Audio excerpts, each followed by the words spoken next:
How you doing over there? I am good. I want to welcome you to In the SAC with Dr. Sarah at Dirty Water News. We have Alimi Ballard here from CSI and Numbers, and we have a lot to talk about. Woo! That's right. Yeah. We certainly do. Do you want to tell everybody about being on Numbers?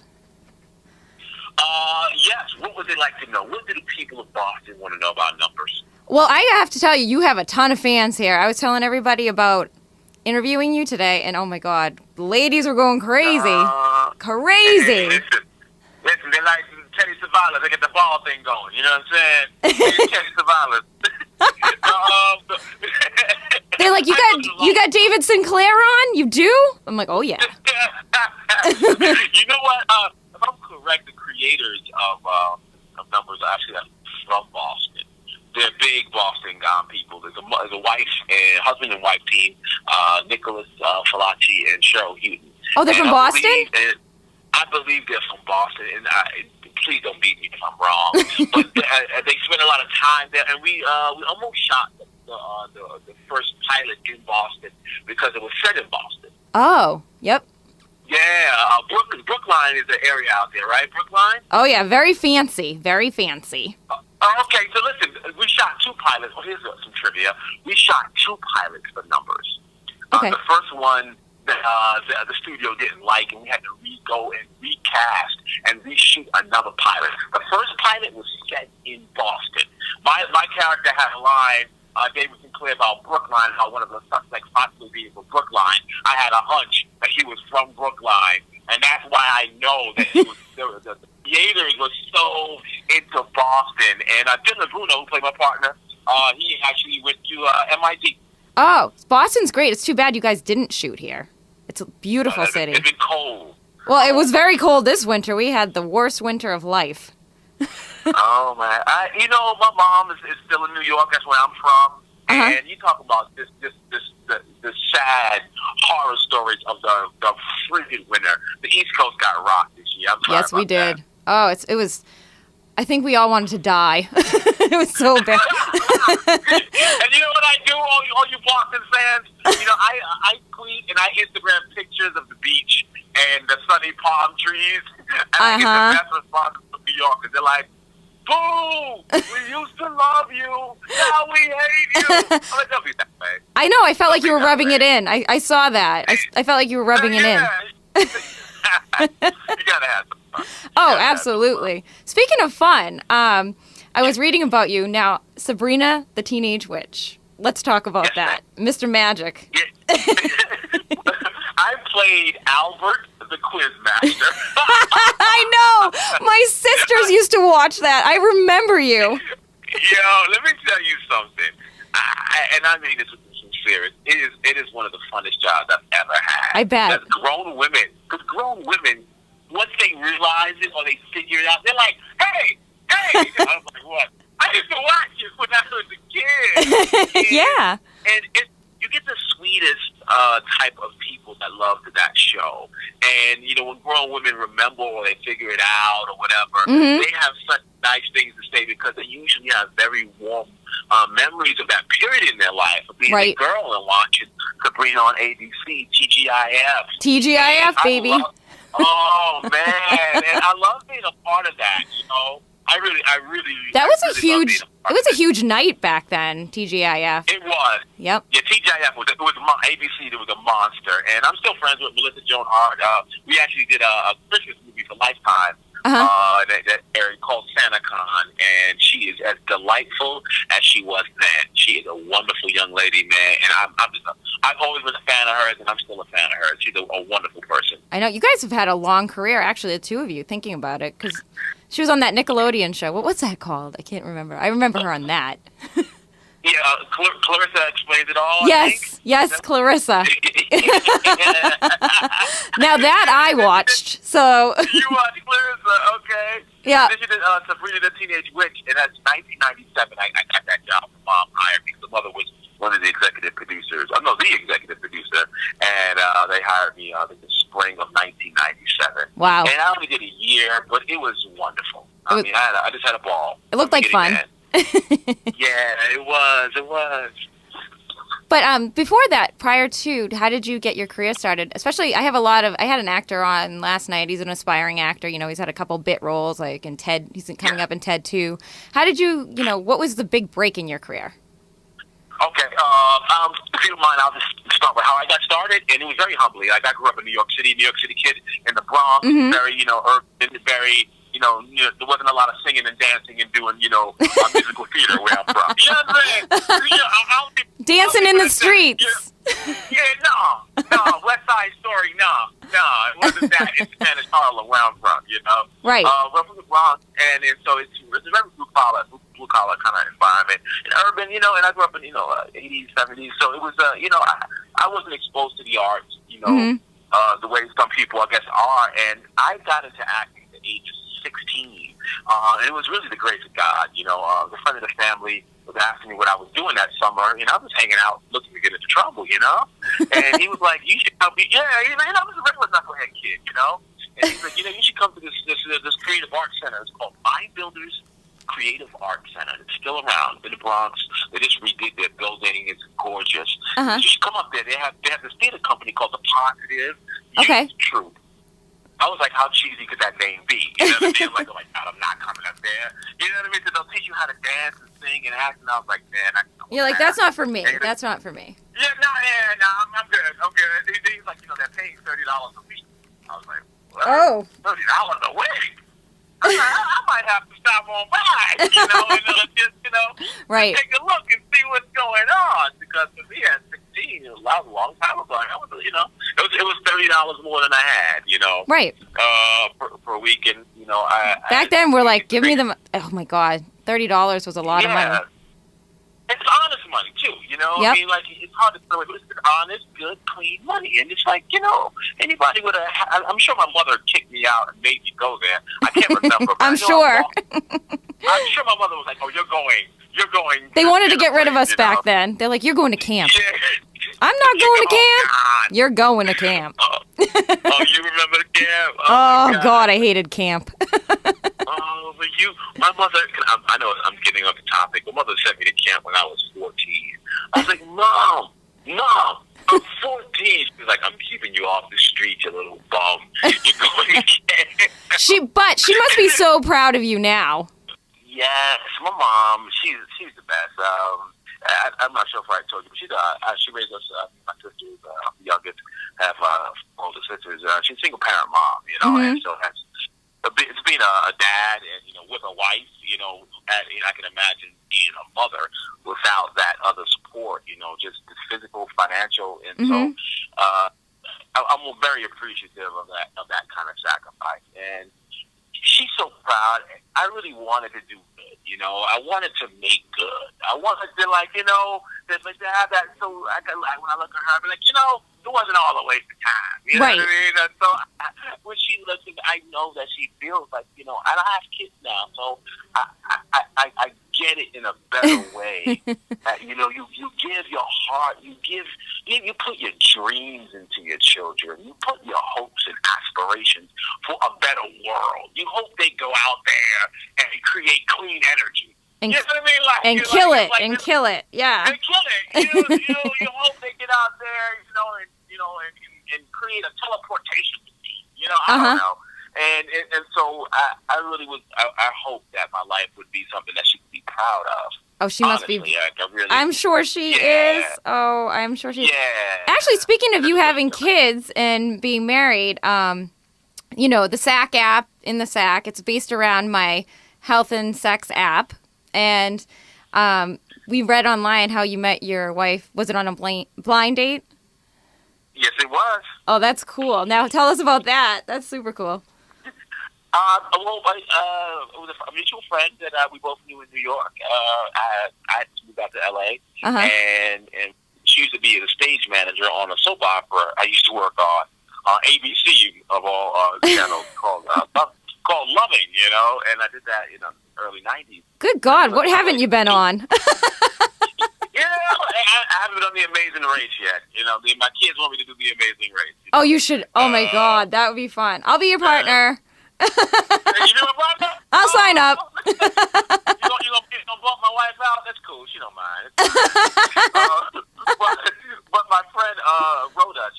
hey, my girlfriend is out there. I want you to, connect with her. And I was doing, I was doing anyway, it's funny. I was doing a sitcom for ABC at the time. A short-lived sitcom with Arsenio and Vivica Fox. I played cool. Vivica Fox's younger brother. It was called Arsenio. We did 4 episodes and got canceled. Before that happened, I got a phone call from Rhoda. She said, my girl Dawn is out there. Maybe you can with her, help her get on the show, do some work. I was like, oh, yeah. Yeah, we went on the block. I showed up to her apartment in L.A., and I have a picture of the very first moment I saw her. You do? I used to be crazy and kooky, and I walked around with a camera taking pictures of everything. Is this before iPhone? So you legit had a camera going up to this girl's door? An Olympus camera, $80 Olympus camera, and I have a photo when she opens the door and she's on the phone, and I have a photo of her going, "Whoa!" I'm gonna send you this photo to prove it. I need to see this. I'll email it to you so you can put it with this interview. Oh, good. Like, hey, weirdo, how are you? That's something I would do. I would so do that to someone. That's hilarious. Oh my God. That's how we got started. We were saying, hello, weirdo, taking my picture. Nice to meet you. Let's go to lunch. That's awesome. It progressed from there. It really did. That's so cool. She must have thought that was hysterical, though, after she got over the initial shock. She thought I was crazy. She was like, oh my God, who is this nut that Rhoda sent over to my house? But I work my charms. I got to see the error of her thinking. That is awesome. That is a cool story. I mean, it's hard to meet people myself. Hey, if you want to you got any guys for me and set me up on a blind date, I'm there. Because there's no guys here in Boston. Oh, no. I find that hard to believe. No guys there. But it's true. Teeming with men. What are you talking about? Teeming. Hey, I'm serious. Okay. All right. I'll back off. Okay. Yes, ma'am. Hey, don't be messing with me. I'm gonna be like the girl that's gonna be in The Catch, right? You don't mess with those girls. I wanted to actually divulge more into that. So Shonda Rhimes is doing this show this fall, a pilot called The Catch, and you're going to be in it. So you want to tell us a little bit about the backstory without saying too much, because I know how it is. You can't say too much. But no, you cannot say too much. Well, The Catch is based off a novel by Kate Atkinson, and it centers around Alice, played by Moray, and she's engaged to this guy who seems to be the love of her life in a dream. And one day, she wakes up and finds out that he's the biggest fraud known to humankind. He has built her of everything. He has completely ran off with everything she's held dear. But most importantly, he makes away with her dignity. He completely crushes her self-esteem with how he deceives her and robs her blind. Right. And she has a moment in the script where she realizes it, and then she goes from 0 to nuclear, and it's the best part of the script. I can't tell you any more than that. We'll end it there. She turns the corner and she's like, Bubba, you have no idea who you just started messing with. And the whole show is a Catch Me If You Can. It's like the movie Catch Me If You Can with Leonardo DiCaprio and Tom Hanks. It's a cat and mouse, but it's like a bull chasing a cat, and she is the bull. I like her already. Shonda's got some strong ass ladies on our shows. I'm clapping. Hold on, a moment to clap for that. That is correct. Yep. She has powerful. She writes strong women. If you look at all her shows, they're usually captained by a powerful female personality, and this show is no different in that sense that this lady can, take you apart 8 ways from Sunday, and I happen to play one of her best friends, so, I'm not in the line of fire. So you're on the good side. Yeah. You don't want to be on the bad side.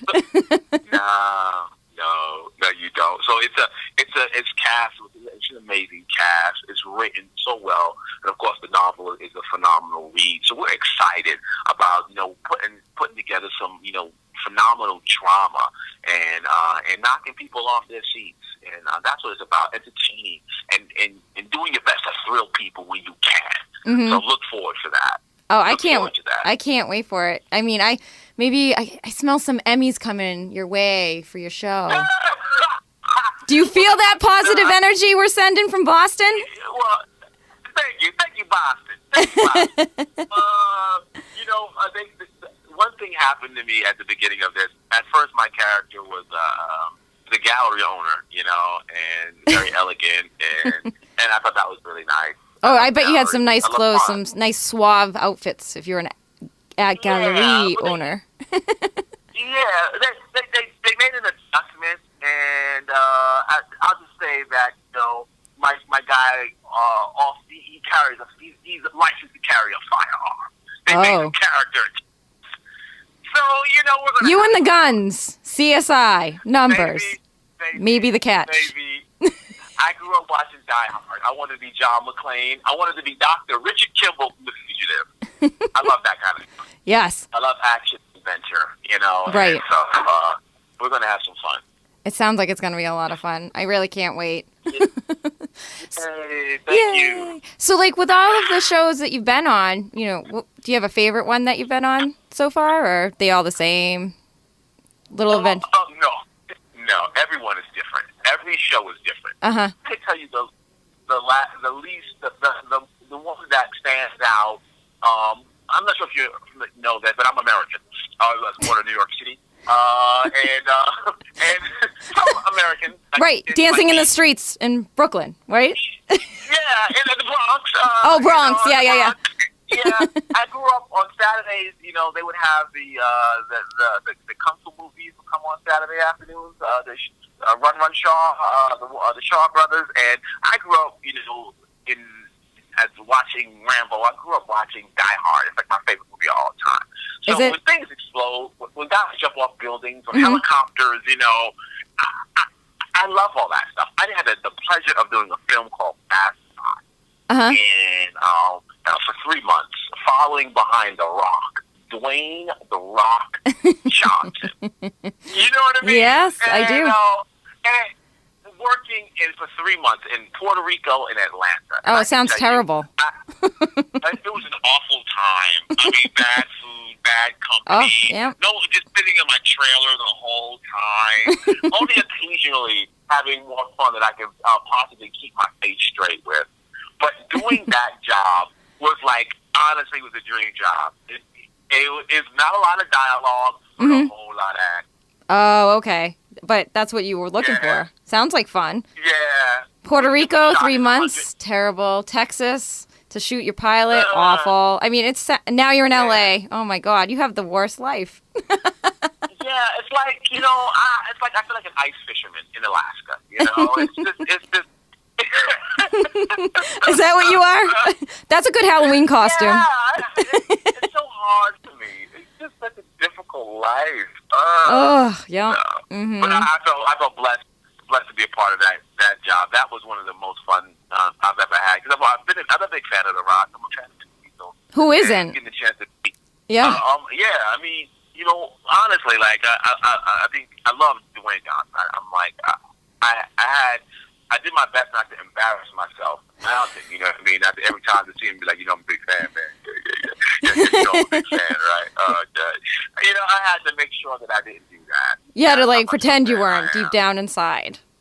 Yeah, you had to put on your cool face. Your cool guy. Hey, man, how you doing, man? Good? Good. Yeah, how am I doing? Because I'm so excited to have you here. Am I acting cool? Because I'm really excited deep down inside. You are acting so cool, and you are wonderful. I thank you for having me on your show. How about that? I love it. So, have you checked out my app yet? It's kind of something. You know what? I have it. Let me download it right now while we're on the phone. Hold on. Okay. You can't see me doing this, but I'm going to go to I have an iPhone. I hope that it doesn't give you trouble because it is in the middle of being redone. I'm revamping it. It should have been done last month, but long story. Okay. Well, let's see. It's called, I put it in SAC. Capital SAC, SAC. Mm-hmm. Sarah Russo. Is that you, Sarah Russo? That would be me, Dr. Russo. Oh, okay, Dr. Russo. I am purchasing your app. I want to see what you have going on over here. I'm doing it right now. And what does your app do? How does it? What does it do? Is it going to help me get through traffic? What does it do, Dr. Sarah? Well, because you're married, you might not need it as much as the single people.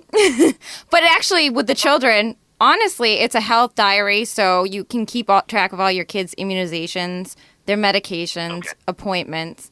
And one part I love more than the activity calendar is that you can scan insurance cards in there, because a lot of people come to the pharmacy and they don't have like insurance cards, or they go to the doctor's offices and they don't have their cards. But if they scan it into their phone, then they have it. Because nobody leaves home without their phone. I'll turn around if I'm 15 minutes into a drive. I'm like, I can't go 12 hours without that. My phone. Yeah. Yeah. All right. Well, I am downloading your app, and I want to see what you can do for us married men. Okay. Well, you can schedule dates and appointments. We'll put it that way. We don't want to get you. If I were single, Sarah, what could a single man do with your app? Well, that would make it your little virtual black book of hookups. If I hooked up, mean business meetings. What kind of hookup are you business meetings. Keep track of who you SAC. In the SAC. Oh, those kind of business meetings. Business meetings. We'll call them that because we don't want to get you in trouble. I saw my business meetings at the house. With my business associates. I married my business associates, so I handle all my business at the Casa Ballard. Right? Very nice. Right. Yeah. So, it actually, a friend of mine, she got pregnant, and the reason why she found out she was pregnant was because she was tracking things in her app, and she's like, oh my God. She goes, I'm going to have to do a testimonial because you're the reason that I know that I'm pregnant. Your app. I'm like, wow. Exactly. Wow. Yeah, wow. You should have seen my face. I was like, nah, get out of here. I'm like, yeah, you need to do a commercial with us. Yeah, and I guess it also helps identifying other parties as well. Uh-huh.